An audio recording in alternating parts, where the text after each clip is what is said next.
Pengakuan JK sebagai saksi perjuangan dan keberhasilan Jokowi membuat Indonesia lolos dari jeratan hutang 6.000 triliun warisan SBY dan Soeharto. Jokowi menerima warisan hutang ribuan triliun rupiah. Catat ya, ada yang jatuh tempo, harus dibayar secepatnya.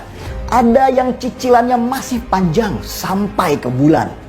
Yang ada di pikiran Jokowi waktu itu ketika menerima warisan hutang bukan seberapa besar hutangnya, tetapi bagaimana cara membayar hutangnya. Apakah pemerintah serius, Pak Jokowi? Saya termasuk bahagian dari pemerintahan yang lalu dengan Pak Jokowi. Saya tidak pernah melihat presiden yang seserius itu untuk melihat rakyatnya. Tiap hari ini di sini, tadi ada di Balikpapan, besok dia akan ke Sumatera. Jadi kalau artian bagaimana menyapa rakyat secara langsung, yang paling serius ini beliau. Bahwa pembangunan itu tentu dijalankan juga sesuai dengan keadaan. Lainnya, Republik Indonesia tadinya nggak punya neraca. Jadi barang milik negara pun tidak diadministrasikan, tidak direkod. Kita asal bangun, waktu Pak Harto 30 tahun bangun banyak sekali, nggak ada pembukuannya.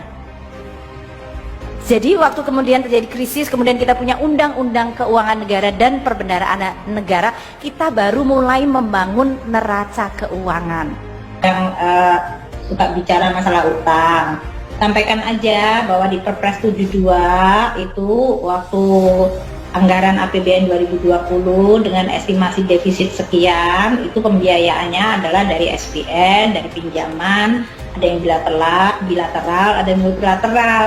Jadi kalau waktu kita sedang menjalankan Perpres, jangan kemudian muncul reaksi-reaksi seolah-olah kita kayak orang yang belum punya rencana gitu loh, Pak.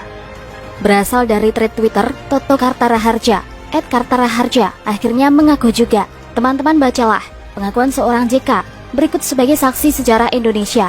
Pengakuan jujur JK terhadap keberhasilan Joko Widodo dalam pengelolaan negara, sehingga Indonesia perlahan lolos dari beban hutang peninggalan era SBY dan Soeharto yang telah membuat Indonesia harus menanggung hutang hingga 6.000 triliun dengan dalih subsidi yang hanya memperkaya dirinya sendiri dan konco-konconya. Silahkan membaca tulisan berikut sampai selesai agar kita paham mengapa kini Indonesia perlahan menjadi negara hebat di Asia dalam kurun waktu yang tidak terlalu lama di era Joko Widodo. Perjuangan moral Jokowi bagi Indonesia. Wakil Presiden Republik Indonesia Yusuf Kala dalam sambutannya di acara Simposium Ekonomi di MPR RI Senayan mengatakan bahwa ada dua kebijakan keliru yang dilakukan pemerintah era Soeharto dan SBY sehingga menghabiskan anggaran 6.000 triliun. Kebijakan itu menjadi salah satu penyebab ketertinggalan Indonesia dari negara-negara tetangga. Satu kebijakan era Soeharto dan satunya lagi era SBY. Selama 32 tahun Soeharto berkuasa, tidak ada riak yang berarti untuk menghentikannya. Saat Soeharto jatuh, tatkala fundamental ekonomi yang disimpan rapat bertahun-tahun terbuka lebar oleh aksi George Soros terkuak. Nyatanya berpuluh tahun kita menyimpan data busuk dan kebohongan. Tidak ada kekuatan ekonomi secara nyata. Tidak ada. Soeharto tidak punya rencana hebat untuk membuat Indonesia hebat dalam sektor ekonomi, kecuali hanya menggali lubang sedalam-dalamnya melalui hutang tanpa rencana real untuk mengubah Indonesia menjadi lebih baik. Dari jumlah hutang yang digali Soeharto, hanya 30% yang digunakan untuk membangun Indonesia. Selebihnya habis dikorup oleh mereka yang menumpangnya menjadi penguasa selama 32 tahun. Akibat kebijakan yang diambilnya sebelum jatuh adalah menandatangani LOL oleh IMF sebagai blank siqui yang harus diselesaikan oleh rezim setelahnya. Beban masalah yang ditinggalkan Soeharto kalau dikeruskan sekarang dan ditambah dengan bunga obligasi rekap mencapai 3.000 triliun. Era Habibie, Gus Dur, dan Megawati merupakan era tersulit bagi kita untuk berdamai dengan kenyataan. Indonesia dinyatakan sebagai negara insolven, semua financial resource tertutup, pemasukan lebih kecil daripada pengeluaran, kehidupan politik tidak jelas. 6 tahun proses transisi dari legislasi era Soeharto ke era reformasi seakan waktu terpanjang dalam sejarah. Selama itu tidak ada pembangunan real, negara stuck. Namun, akhirnya Indonesia bisa keluar dari proses transisi itu dengan terpilihnya SBY sebagai presiden secara demokrasi langsung. Harapan dipanggut dan masa depan disongsong dengan ceria. Tapi apa yang terjadi? Selama 10 tahun SBY berkuasa, untuk mempertahankan kekuasaannya, dia membakar uang sebesar 3.000 triliun untuk subsidi. Periode 2004 hingga 2014, subsidi energi rata-rata memiliki porsi sebesar 21% dari APBN dan mengalami porsi terbesar pada tahun 2008 yang mencapai 28%. Di dalam subsidi energi, alokasi subsidi BBM adalah yang terbesar dengan mencaplok 80% dari seluruh subsidi energi dan menciptakan mega skandal dengan korupsi tak terbilang jumlahnya. Andaikan uang sebanyak itu SBY gunakan untuk membangun jalan tol, maka kita sudah punya jalan tol Trans Sumatera dan Trans Jawa, juga kereta cepat Jakarta-Surabaya, dan puluhan kawasan industri berskala internasional, puluhan bendung dan irigasi untuk ketahanan pangan. Bahkan setiap kota besar sudah punya MRT. SBY hanya bekerja membuat rencana dan membuang uang untuk ongkos politik agar kekuasaannya stabil selama 2 periode. Era Soeharto kita abaikan karena salah memilih pemimpin, dan takdir kita berhasil mengubah tatanan politik yang diktator menjadi demokrasi. Tetapi setelah demokrasi, kita justru melahirkan gerombolan maling yang menjarah lebih dahsyat dari 32 tahun Soeharto berkuasa. Selama ini tidak ada gerakan agama yang hebat yang hendak menggulingkan Soeharto atau SBY. Tidak ada demo berjilid-jilid hingga menjatuhkannya.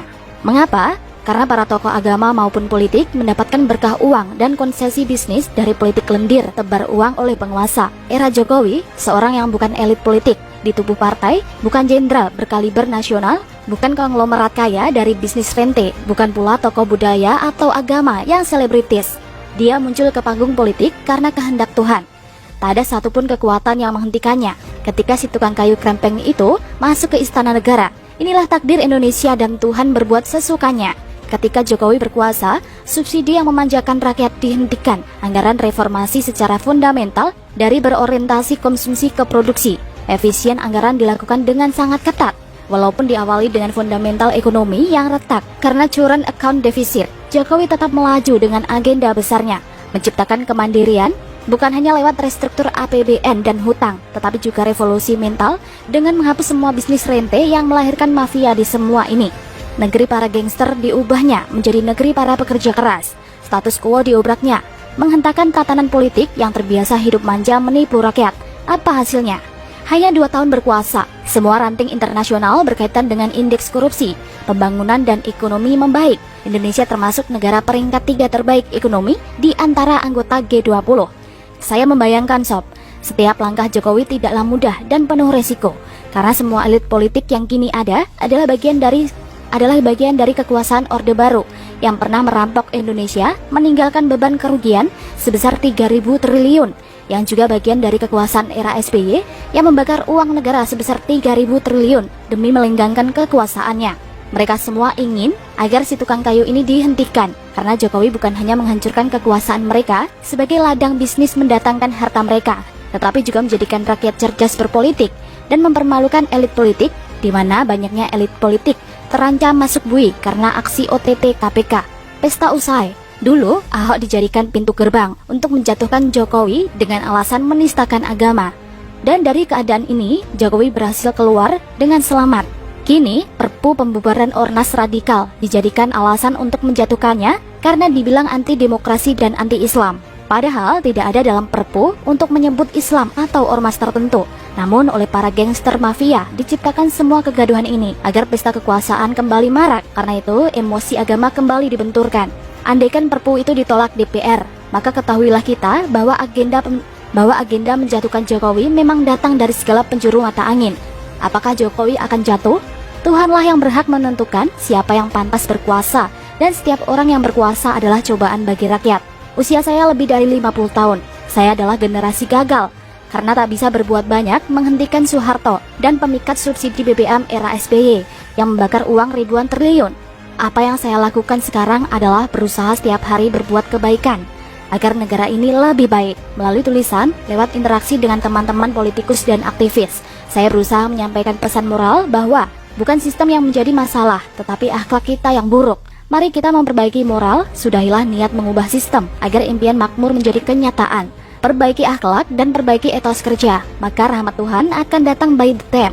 Marilah kita bersama-sama menjadi kekuatan moral untuk menghadang semua niat mereka yang ingin merusak negeri ini dengan alasan agama, budaya, suku, ras, antar golongan, atau apalah. Kita membela Jokowi bukan bertujuan politik, tetapi demi kekuatan moral sebagai orang Indonesia.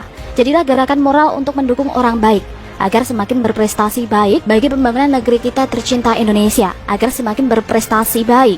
Tulisan ini saya tampilkan. Maaf, saya tidak tahu siapa penulis aslinya. Semoga beliau tidak keberatan dengan penulisan